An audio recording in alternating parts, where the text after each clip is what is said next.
Ayan o, isang magandang gabi mga kapatid, no. Mayroon tayong kakapasok lang, no, na nakita natin sa Facebook itong post na ito. Ayan, credit to the owners, no, kay Davao Updates, no, isang oras na. So yan, babasahin natin, no, in Bisaya. ANC maglusad og ralis batok sa impeachment ni BP Sara.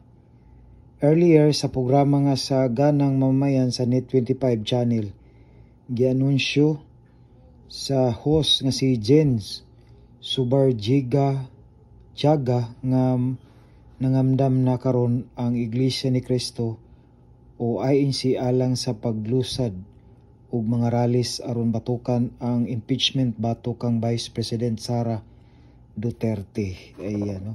So ito sa Tagalog, ang mga kapatid po sa Iglesia ay naghahanda na magsagawa po ng rally upang ipahayag sa lahat ng mga kinakaukulan na ang Iglesia ni Cristo ay pabor sa opinyon ng President Marcos na hindi sumang-ayon sa isinusulong na ilang sektor na impeachment dahil maraming problema ang ating bansa na dapat unahin ng pamahalaan.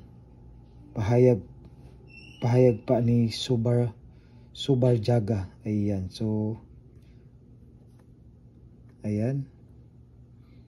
Kinumduman nga duha ka mga impeachment complaint ang giduso sa House of Representatives batok sa Vice Presidente. Ayan. So, hanapin natin yung video nito mga kapatid, no?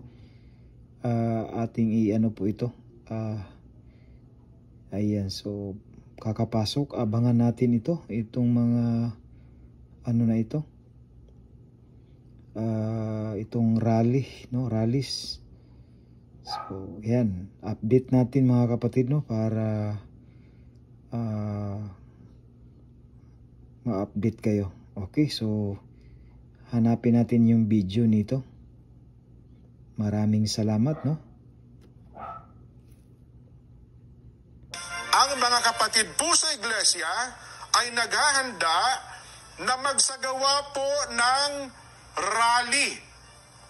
Magsagawa po ng rally upang ipahayag sa lahat ng mga kinauukulan na ang Iglesia ni Cristo ay pabor.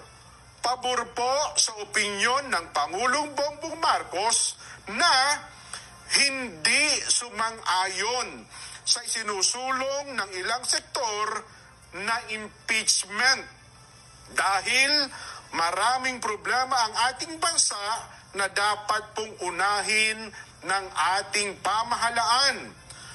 Ang Iglesia ni Cristo po ay para sa kapayapaan.